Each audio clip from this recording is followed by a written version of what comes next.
you guys? Welcome back to another video. So the car is actually tuned now. I can drive it, I can do pulls, all that. I'll explain that to you guys in a bit, but for right now, yeah, it is tuned. It's good. It's dirty. I don't know what that is. It's dirty. Now that she's, ready to go, I can finally give you guys the POV drive video that you guys have been wanting, and I'm finally able to do it for myself as well. So it's gonna be a pretty dope video. You guys are gonna love the way it sounds. It sounds insane, honestly. I've heard that it sounds even better when you're outside the car. Like, yeah, man, we're ready. So I'll explain to you guys in a minute, what went on and how it's, tuned all of a sudden now, and just what went on. So as you guys know, I switched tuners. So I've been with Eclass ever since I was NA. He tuned my car, everything was good, never really had any issues. I was happy with the tune, didn't really have any issues other than the injectors. And that was when he actually had told me that if I run these injectors, there's a risk of me leaning out because they're not that big. Like, they're barely big enough to run E. And, as soon as I upgraded to the GTR injectors, everything was solid. So being NA and tuned by Eclass, I had a pretty great experience.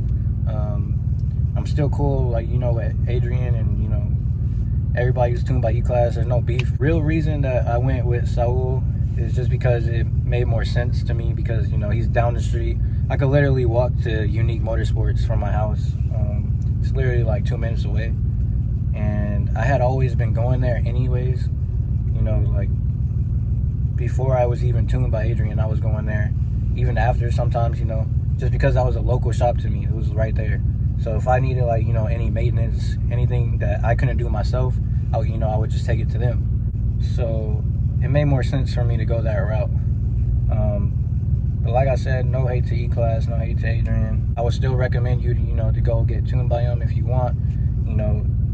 Everybody tunes different, and you got to do your own research, just to see what fits you best, like who you want to actually go with, because they all do different things, they all tune different. But the real reason why I ended up switching is just because I got tired of not being able to get my car tuned, obviously. So honestly, I went probably 3 to 4 times. Like, I posted 2 of the videos when I went, but I actually went about 3 to 4 times, trying to figure it out. Like, the other 2 times that I went was pretty late at night. But yeah, we were just trying to figure it out, what the issue was. Thought it was a fuel pump. It was issue with the fuel, whatever it was. There was no way to check because it was so late at night when I had went. And I was just honestly over it. I was just focused on, wanting to get my car running right so I could drive it without thinking anything would happen, honestly. And being able to, drive it, fast, or, just drive it. Like, I just wanted to drive it, and that's the reason why I ended up talking to Saul, just because I was just over it. I just wanted my car tuned at that point. So we were talking about it. He told me to, pull up. I pulled up. He said it was going to take probably like 5 minutes just to see what was up. So, I took him in my car. He wanted me to do a pull, and he saw issues, right away, like with the fuel. And after looking at it, he had, told me just come back in like an hour because they were busy at the time. He said, come back in an hour, and then, we'll see what we could do. I did that. I came back in an hour, and we went over pretty much everything that I had done to the car, down to the injectors, the fuel pump, the spark plugs, coil packs, like just literally everything.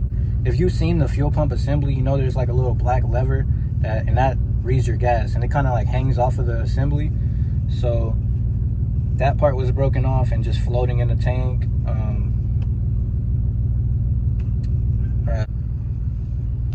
My dog was literally about to pull that skinny ass tree down, bro.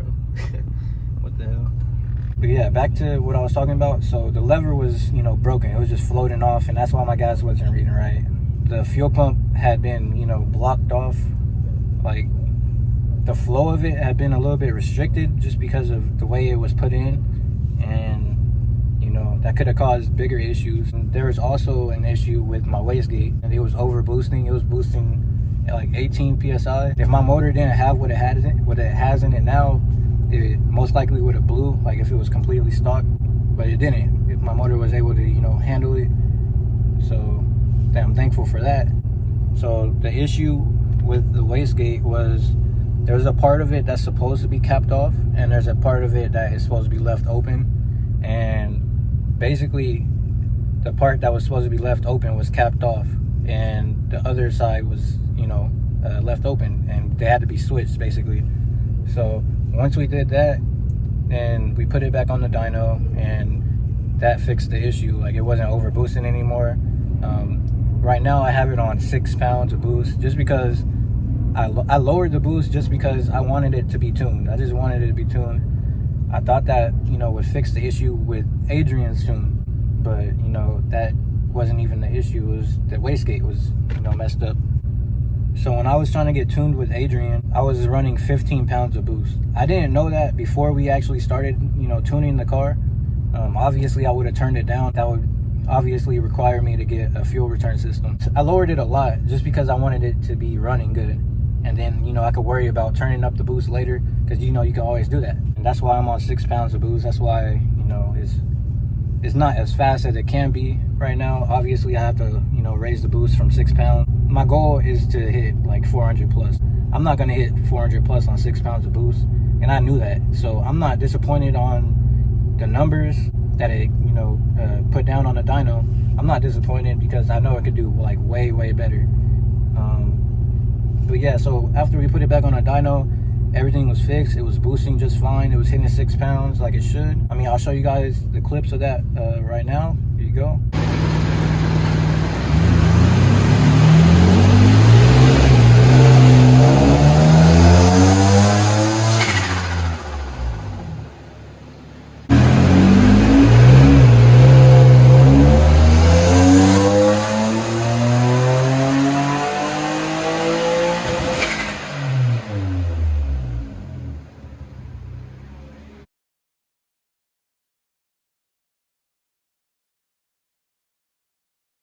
So the car is actually dialed in. It's all good. I'm on low boost. I'm not disappointed at it. I'm happy with how it is right now. Obviously I'm gonna turn it up, but, you know, that's all I wanted to tell you guys before I did the POV drive. And, you know, just wanted to explain it a little bit, what, you know, went down. But, you know, like I said, no hate towards Eclass, no hate towards Adrian, no hate towards anybody, you know what I'm saying? Like, when I was in I was completely happy with the tune. I made 280 wheel horsepower, 270 torque on a DE, or, you know, on the rev up, and, you know, those are good numbers for a DE. If you want to go Eclass, you know, I'll recommend it. You want to go Saul, I'll recommend it. They're both cool people. It's all up to you, you know, to do your research on what you really want out of your car, because like I said, everybody tunes different, and it's all based of your preference. So I'm not gonna bash anybody. It is what it is. I just did what I felt was best for me at the end of the day, and, you know, it worked out. So from here, you know, I'm only gonna turn the boost up. I'll give you guys a little, you know, the POV drive and everything like that, and yeah.